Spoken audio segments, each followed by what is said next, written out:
Section 3, and this is probably the section I'm asked about most in engineering interviews and discussions.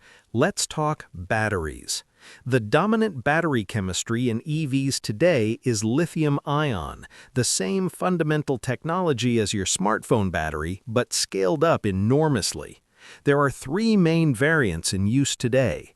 NMC, nickel manganese cobalt. This is the workhorse of premium EVs. It offers the best balance of energy density, how many watt-hours of energy per kilogram of battery, and cycle life. You'll find NMC in BMW's i3 and i4, Volkswagen's ID.4, and Hyundai's Ioniq 5. Typical energy density, 200 to 300 watt-hours per kilogram. LFP, lithium iron phosphate, this chemistry uses iron instead of nickel and cobalt, which means no conflict minerals, lower cost, and a dramatically longer cycle life. BYD made LFP famous with their Blade battery. Tesla now uses LFP for all standard range vehicles sold globally. Key advantage?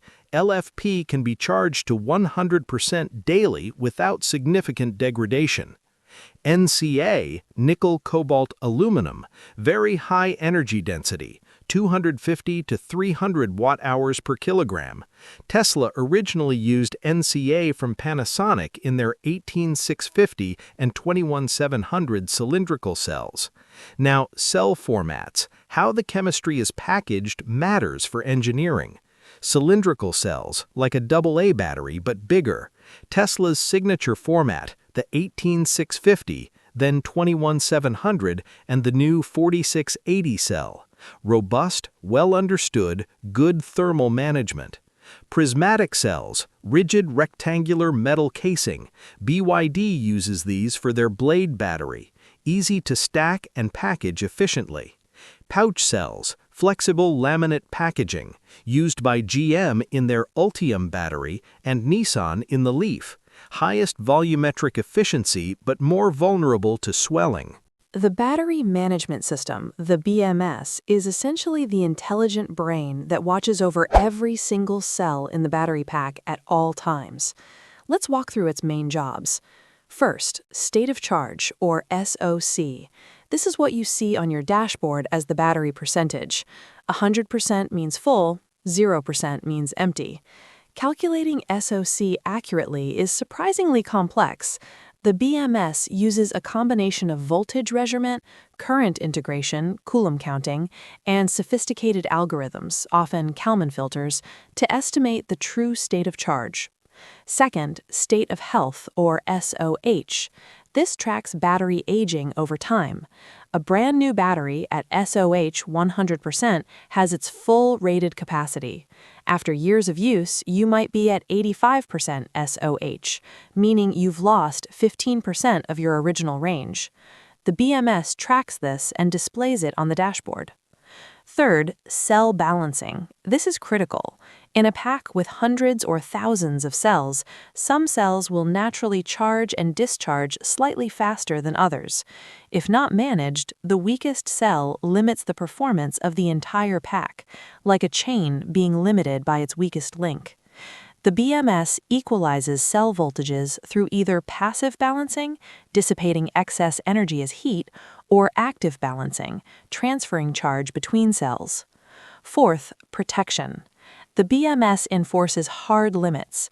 If any cell exceeds the maximum voltage, it disconnects the pack.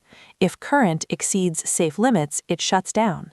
If temperature rises above a safe threshold, it triggers cooling or shuts down charging. These protections prevent catastrophic failures like thermal runaway. Temperature is the enemy of batteries, or more precisely, the wrong temperature is the enemy of batteries. Lithium-ion cells have a sweet spot between about 15 and 45 degrees Celsius for optimal performance. Go below this range and the electrolyte becomes sluggish. Lithium ions move more slowly. You lose charging speed and available power. Go above this range and you accelerate chemical degradation. Go far above 60 to 80 degrees in a fault scenario, you can trigger thermal runaway, a self-sustaining exothermic reaction that can lead to fire. This is the nightmare scenario that battery engineers work hard to prevent. So how do you control battery temperature? The most effective method, used by Tesla and BMW, is liquid cooling. A glycol water coolant mixture flows through channels or cooling plates integrated directly into the battery pack structure. The battery pack's temperature can be precisely controlled, cooled during fast charging and high power demand, and even heated before charging in very cold weather. Nissan took a simpler, cheaper approach with the original Leaf, air cooling. They just blow air between the cells. Problem? In hot climates, like Arizona, this is not enough. Leaf owners in hot U.S. states reported 40 to 50% capacity loss within 5 years. This is why thermal management is not an area where you can cut corners. The next generation of battery cooling is immersion cooling, immersing cells directly in dielectric fluid. No fire risk from the fluid and dramatically better heat transfer.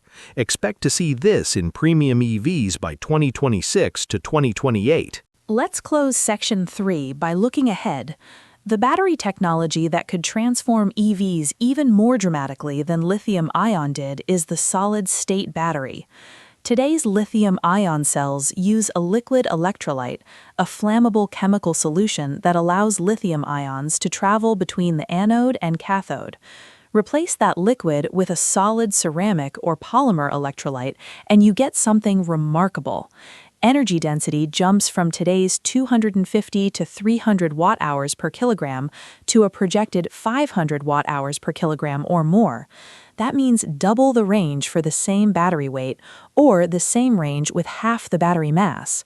No liquid means no thermal runaway.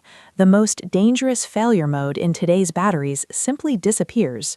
Solid-state batteries can also use a lithium metal anode, which stores more energy and charges faster. The challenge? Manufacturing at scale is extraordinarily difficult. The interface between the solid electrolyte and the electrode creates resistance problems at high charge rates, and production costs are currently extremely high. Toyota holds more than 1,000 solid-state battery patents. They're the clear leader in this technology. QuantumScape, backed by Volkswagen, has demonstrated cells that can charge from 0 to 80% in under 15 minutes. Samsung SDI and CATL are also racing towards commercialization.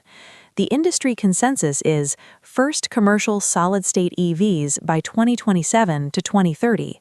When they arrive, we will see another step change in EV performance and acceptance.